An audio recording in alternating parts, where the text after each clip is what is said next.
మనల్ని ఎంతగానో ప్రేమిస్తున్న దేవుని నామానికి మహిమ కలుగును గాక. మీ అందరికీ నా ప్రత్యేకమైన వందనాలు. యవనస్తులు అడిగిన కొన్ని ప్రశ్నలకు నా దేవుని వాక్యం ద్వారా కొన్ని జవాబులు. వారు అడిగిన ప్రశ్నలు ఏంటంటే, శరీర సంబంధమైన క్రియలను ఎందుకు విసర్జించాలి అని వారు అడిగిన ప్రశ్నలకి నా దేవుని వాక్యం ద్వారా కొన్ని జవాబులు. ఈ లోకమునైనను లోకములో ఉన్న వాటినైనను ప్రేమింపకుడి. ఎవడైనను లోకమును ప్రేమించిన ఎడల తండ్రి ప్రేమ వానిలో ఉండదు. లోకములో ఉన్నదంతయు అనగా శరీరాశయు, నేత్రాశయు, జీవకుటుంబమును తండ్రి వలన పుట్టినవి కావు. అవి లోక సంబంధమైనవే. లోకమును దాని ఆశయు గతించిపోవచ్చున్నది, కానీ దేవుని చిత్తమును జరిగించువాడు నిరంతరం నిలుచును.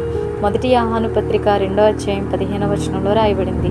కావున మునుపటి ప్రవర్తన విషయంలోనైతే మోసకరమైన దురాశ వలన చెడిపోవు మీ ప్రాచీన స్వభావమును వదులుకొని మీ చిత్తవృత్తి యందు నూతన పరచబడిన వారై నీతియును యథార్థమైన భక్తియు గలవారై దేవుని పోలికగా సృజింపబడిన నవీన స్వభావమును ధరించుకొనవలెను. ఎఫెసీయులకు రాసిన పత్రిక 4వ అధ్యాయం 22వ వచనం నుంచి 24వ వచనం వరకు రాయబడింది. దుర్మార్గమును దూరముగా తొలగించిన ఎడల నీవు అభివృద్ధి పొందేదవు. యోబు 22:23లో రాయబడింది. అలాగే నీతిని విత్తువాడు శాశ్వతమైన బహుమానం నందును. అలాగే నీ హృదయపు గర్వము చేత నీవు మోసపోతావు ఒక రోజున. ఓబద్య 1వ అధ్యాయం 3వ వచనంలో రాయబడింది. ఎవడైనను నోటికి కళ్ళెము పెట్టుకొనక తన హృదయమును తానే మోసపరుచుకును ఒక రోజున.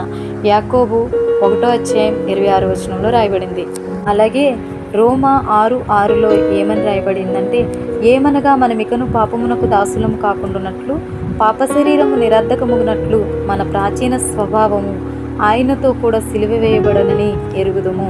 చనిపోయిన వాడు పాప విముక్తుడని తీర్పు పొంది ఉన్నాడు. మనము క్రీస్తుతో కూడా చనిపోయిన ఎడల మృతులలో నుండి లేచిన క్రీస్తు ఇకను చనిపోడనియు మరణమునకు ఇకను ఆయన మీద ప్రభుత్వం లేదనియు ఎరిగి ఆయనతో కూడా జీవించుదామని నమ్ముచున్నాము. అలాగే కొలస్సీ 3వ అధ్యాయం 7వ వచనంలో రాయబడిన రీతిగా, పూర్వం వారి మధ్య జీవించినప్పుడు మీరును వీటిని అనుసరించి నడుచుకుంటిరి. ఇప్పుడైతే మీరు కోపము, ఆగ్రహము, దుష్టత్వము, దూషణ, మీ నోట బూతులు అను వీటన్నిటినీ విసర్జించుడి. ఒకనితో ఒకడు అబద్ధమాడకుడి.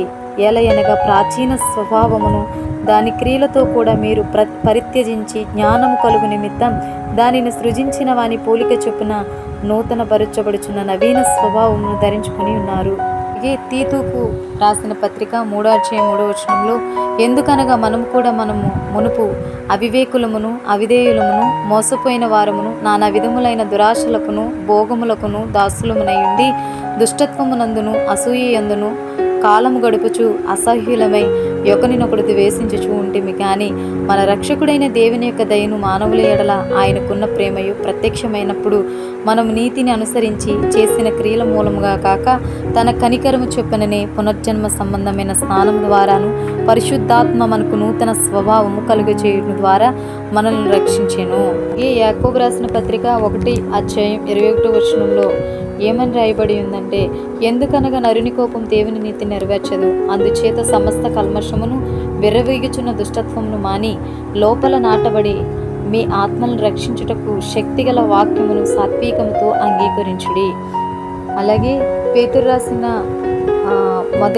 2వ అధ్యాయం 1వ వచనం నుంచి, ప్రభువు దయాళుడని మీరు రుచి చూచిన ఎడల సమస్తమైన దుష్టత్వమును, సమస్తమైన కపటమును, వేషధారణను, అసూయను, సమస్త దూషణ మాటలను మాని క్రొత్తగా జన్మించిన శిశువులను పోలిన వారే నిర్మలమైన వాక్యమును పాల వలన రక్షణ విషయంలో ఎదుగు నిమిత్తం ఆ పాలను అపేక్షించుడి. 2 పేతురు 2వ అధ్యాయం 13వ వచనంలో ఏమని రాయబడి ఉందంటే, ఒకనాటి సుఖానుభవము సంతోషమని ఎంచుకొందురు. వారు కళంకములను నిందాస్పదములనైన తమ ప్రేమ విందుల్లో మీతో కూడా అన్నపానములు పుచ్చుకొనుచు తమ భోగముల యందు సుఖించుదురు. వ్యభిచారిణిని చూచి ఆశించుచు పాపము మానలేని కన్నులు గలవారును అస్థిరులైన వారి మనస్సులను మరులు కొల్పుచు లోపిత్వమందు సాధకము చేయబడిన హృదయము గలవారును శాపగ్రస్తులనయుండి తిన్నని మార్గమును విడిచి బేయోరు కుమారుడైన బిలాము పోయిన మార్గమును బట్టి త్రోవ తప్పిపోయిరి. చూశారు కదండి, యవనస్తులు ఎందుకు వీటన్నిటికీ దూరంగా ఉండాలో దేవుని వాక్యం ద్వారా మీరు విన్నారు కదండి. అయితే యవనస్తులు ఎలా ఉండాలి అంటే, యవన కాలంలో దేవుని కాడి మోయట నరునికి మేలువని దేవుని వాక్యం సెలవిస్తుంది. దేవుని చేతిలో వారు బలమైన విల్లుగా ఉందురుగాక. ఆమేన్.